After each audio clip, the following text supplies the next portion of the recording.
God, na nandito kami upang minsan pa kilalanin namin ang kabutihan mo at ang iyong patuloy na ginagawa sa aming buhay na kami ay makaranas ng pagkilos mo at ng pagpapalang. Hawakan mo lang. Vlogger ka ngayon, ha? Saksi, Panginoon, sa pamilya nito na ngayon ay nag-aalay ng kanilang tahanan at maging ang kanilang buhay sa walang sawang pagpapala na iyong binubuhos sa kanila. Kami ay naririto para makiisa at makisaya, Panginoon, sa iyong ginagawa. At hayaan mo na pagpalain ang gawain ito upang ito po ay maging larawan at paalala sa amin na kailangan namin ng patuloy, Panginoon, na kami ay konektado at kumikilala, sumasamba sa iyo. Ito, Diyos, ang aming dalangin, may pagpapasalamat. Hinihiling Ama, sa pangalan ng Jesus. Amen. Thank you so much. Ngayon po, ayaw mo nandito ang ating mga brother official. Dito po si Kapitan. Ay nasa ano pala, kasalan ano? Kagawad. Kagawad.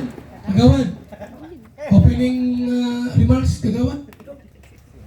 Ano to? Pabilisan. Kukunin ko muna. Mayroon mag-mic. Yan. So, ayun.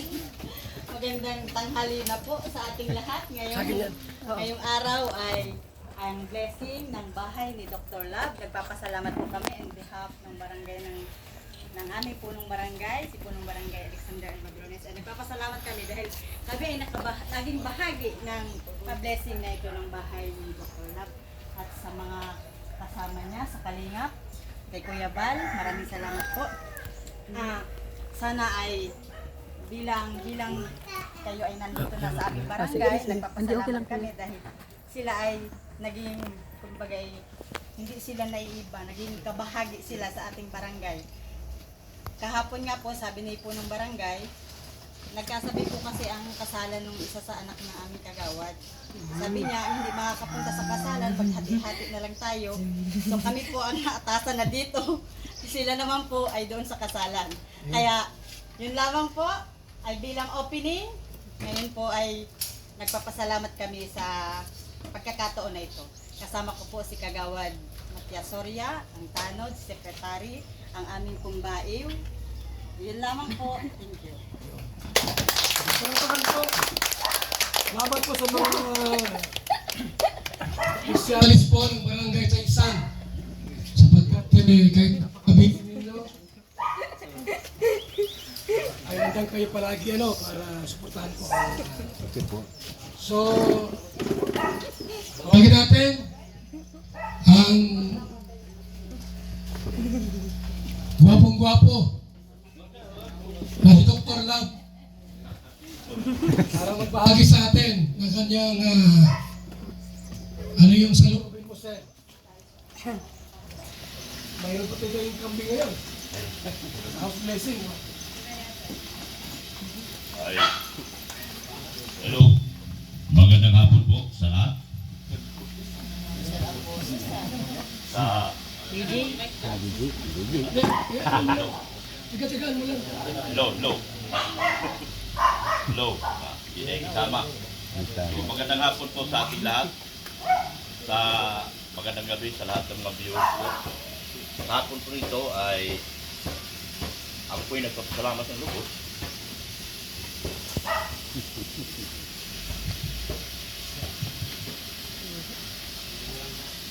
Sa pagkakataon na hindi mo sukat sa kalain na napunta ka ng daig, wala man sa plano na magbahay ako rito, pero sa pamamagitan ng isang taong mabuti na si Sir Leody, tayo po ay pinatira niya dito, pinabahayan sa pamamagitan ng bahay na ito. At ako po ay nagpasalamat din kay Kuya Bal, sa Kalingap, kay Atid na at kay Kalingap Rab, kay Ma'am Jack Kapi, sa kanilang lubos na pagtanggap sa akin dito, sa kabila ng aking lahat ng pinagdaanan sa buhay, ang pagiging dating drug addict, dating wala talagang kwenta-kwenta tao. Pero dito ko naranasan sa dait yung tinanggap ako ng buo ng isang pamilya na tulad ni Kuya Bal. At ako nagpasalamat ng marami hindi lang ako kumikita sa YouTube. Nakakatulong pa ako sa naglubos dito sa mga kababayan natin sa Daet at sa buong Camarines Norte. At nagpasalamat talaga ako sobra. Dahil kung walang Kuya Bal, walang buong pamilya matubang, ay wala din po ako dito.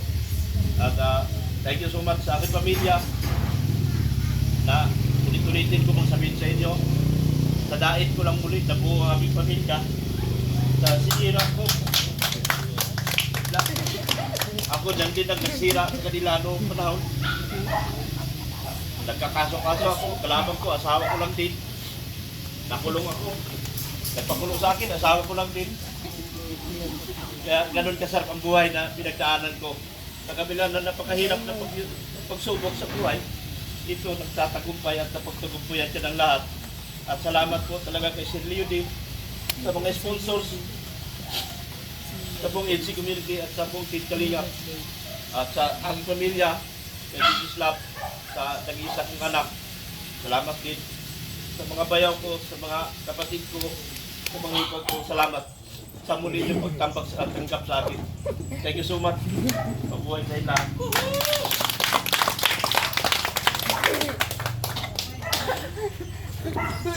Dr. Love po ay isang buhay na testimonya yan. Marami pong mga nabago, tulad niya, Dr. Love po ngayon ay may isang bahay na ganito. Siyempre po,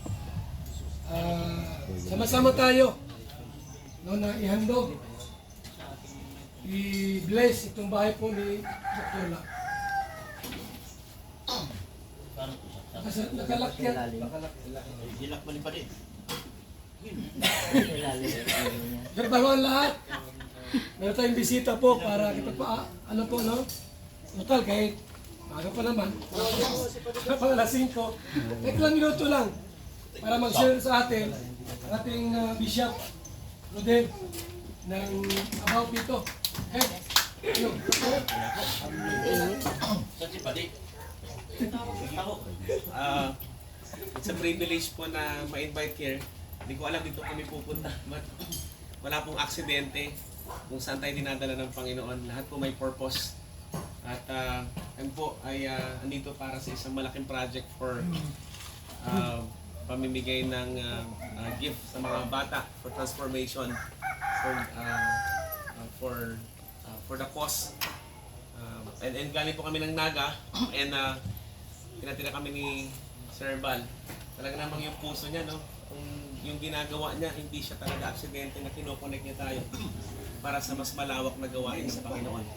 So today, happy birthday and congratulations, Dr. Love.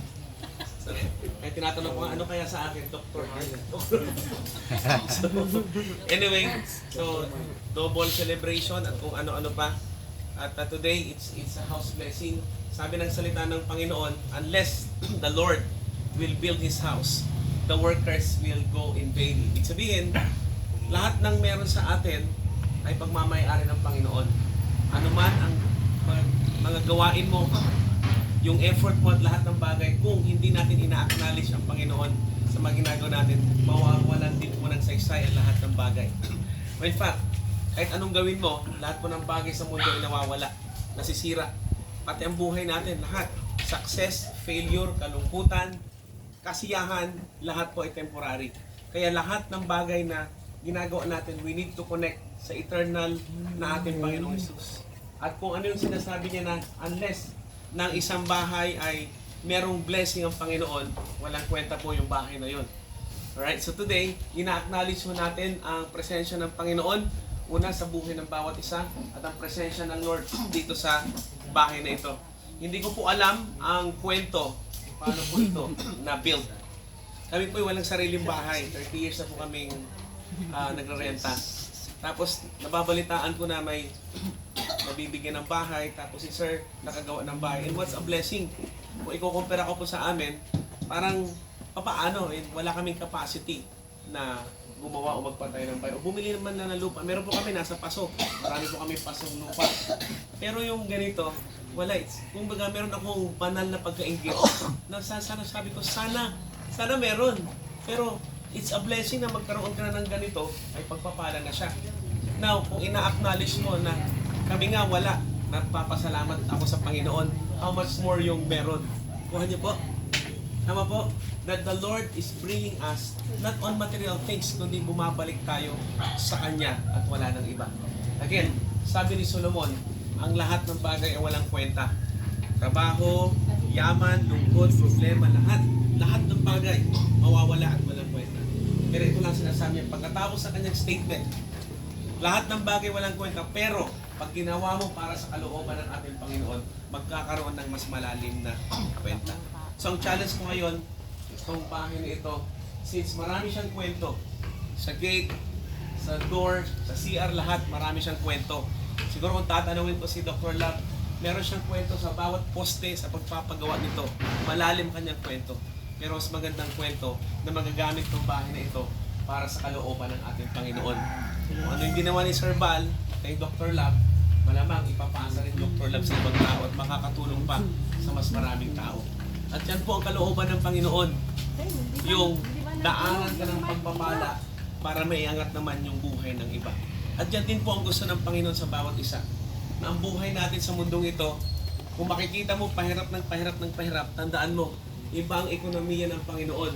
Pag siya ang nagpala, kahit mahirap ang kapaligiran, makikita mo ng blessing ni Lord, hindi siya nakapantay sa ekonomiya ng mundong ito.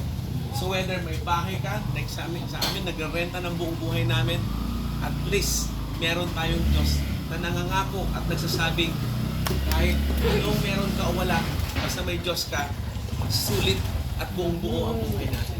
So today, tayo po'y mananalangin para sa bahay. At ang pagbe-bless po namin ay hindi po, wala po kaming ritual. Isa lang namin ang ginagawa namin. Inaalay lang namin ang bahay na ito at yung nakatira sa bahay na ito. So inaanyayahan ko po ang lahat member ng family. Pumunta po dito sa harap. Dr. Love, Mrs. Love, at saka si Dr. Love. Si Baby Love. Baby Love. Gagawin pa lang. Ay, Tabi po kayo, tag-iisa lang. and then tawagin ko po ang grupo ko ng OCC to help me to pray para kompleto po ang blessing. Kami po lahat ay mga pastor at pastora. At andito naman po kami para mag-outreach sa buong Camp Norte. Congratulations po, Dr. Love. At nakita mo namin yung pagpapala ng Panginoon. Marami pang gagawin si Lord sa buhay. Hindi pa po tapos si Lord. Today, pwede bang lahat po tayo tumayo at samahan niyo ako sa panalangin at pag-bless sa bahay na ito. Panginoon, maraming salamat po sa oras na ito. Kami po ay nakikipag-celebrate sa double celebration. Lord, birthday at blessing ng bahay. Lord, malinaw sa iyong salita na Lord, sa lahat ng pinagdaanan nila, merong bumubunga, Panginoon, na pagpapala. That's why, Lord, sa oras na ito, pinapakita mo lang na kahit anong nangyayari sa buhay namin, hindi ka patapos. At marami ka pang gagawin na mas magaganda kaysa pinagdadaanan namin. Lord, salamat sa buhay ng Dr. Love, sa Ma'am Ate Love, Lord. Bless them. Pagkaisahin mo sila, Panginoon, sa kanilang buhay. At hayaan mo, Lord God, na your precious blood will cover them. At sa lahat ng mga blessing na ito, Lord God, ay lalo silang makakilala sa inyo. At lalo nilang maranasan ang kabutihan mo at ang faithfulness mo every day na nakikita nila, Panginoon, ang bahay na ito. Hayaan mo na paalala ng iyong pagmamahal, paalala ng pagbabagong buhay, paalala na meron pang mga chances na pwedeng pang namin gawin dahil sa mga pagpapala mo sa buhay nilang mag-asawa. Today, Lord God, inaalay namin ang bahay na ito sa bawat lugar, sa bawat gate, sa lahat, Lord. Lord, na bawat sulok ng bahay na ito, dalangin namin, Lord God, ang iyong proteksyon, ang iyong blood, Lord God, that will cover this house, Lord God. That this will be an emblem, Lord God, of how blessed they are at ang Diyos sa pinaglilingkuran nila ay totoo at buhay. Today, Lord God, we lift up to you ang bawat lugar ng bahay na ito. We dedicate it to you. Natitirahan ito ng mga taong, Lord, nananampalataya sa inyo at maging daluyan ito, Panginoon, ng salvation ng maraming tao. Kaya mo, Lord, na sa community ito, mag-ilaw ang bahay na ito para makita ng lahat, Lord God, na ikaw po ay makapangyarihang Diyos at kaya mong gawin ang mga imposible sa buhay namin, nagiging posible dahil sa inyo, Panginoong Jesus. Lord, maraming salamat sa oras na ito. Pagpalain mo rin ang pagkain ng aming kakainin at sa fellowship ng bawat isa. Maitaas ka po at mapapurihan sa pangalan ni Jesus. We say Amen and Amen.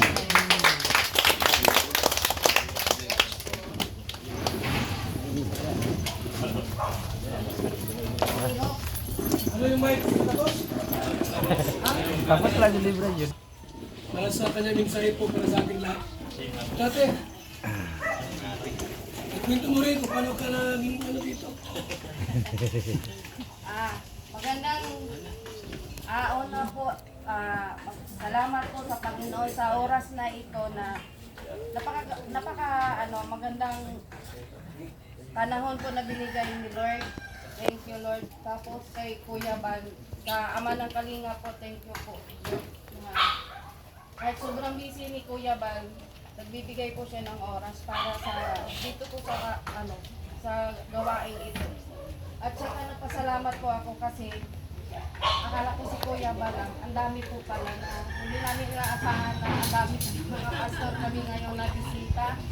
Kaya thank you po talaga, Lord, sa panahon na binigay mo sa amin ngayon. At siyempre po sa lahat po nandito ngayon na mga bisita po namin. Thank you po at welcome po kayong lahat. At thank you po kay Sir Leo hindi po namin inasahan na kahit ako po mismo sa sarili ko, hindi po inasahan na nakatira po kami sa ganitong bahay na libre. Libre po. Thank you po Sir Leo, napakabuti niyo po sa amin. At sa lahat po ng sponsor, sila Ma'am Annalyn, Rollinson, sila Ma'am P. Motivero, si Helda, si Tess and Reynald Ipao. Ay, sa lahat na po, sa Team Banig din po. Basta sa lahat po ng grupo ng IPC, salamat po. At yun, meron din po ako ma-share na konti. Sa totoo lang po talaga, talagang naniwala po akong buhay ang Diyos. Kasi sa dami po naming pagsubok, talagang hindi po ako nanghinaan bagkus, lalo po akong nagpalakas dahil alam ko nandiyan si Lord. Kahit ano man po yung mga pagsubok na hindi ko na po maisa-isa, pero thank you Lord. At ito na po Lord, hindi ko inaasahan na makatira po kami sa bahay na ganito kaganda na libre. Tapos, kasi noon una pa po talaga yung bago pa po si Dr. Lab dito sa Kalingap. May time po yun na nandun po siya kay Kuya Bal. Tapos nung time na umuwi siya kasi sa Manila, no, gawa nga ng yung po niya, nagka-problema. So, naawa din po ako kay Dr. Lab kasi pinaghirapan po niya yung channel niya. Kaso 3 ba o 4 na buwan, inaasahan po talaga namin mag-asawa niya na. Pero hindi po talaga namin nakuha yun. Tapos naawa po ako kay Dr. Lab kasi walang-wala din kami. Sabi ko lang sa kanya na huwag ka na magpakawala ng pag-asa kasi yung nawawala natin ngayon, yung sahod niya medyo malaki-laki na din po sana. Sabi ko, ibabalik ni Lord yan na masiksik. Hindi. Kung ano man po yung nawala, dudublihin ni Lord yun. Pero naniniwala po talaga ako na yun, mas sobra pa yung ibinalik ni Lord sa amin. At saka nung may time din siya na, nung time na yun kasi nagka ano-ano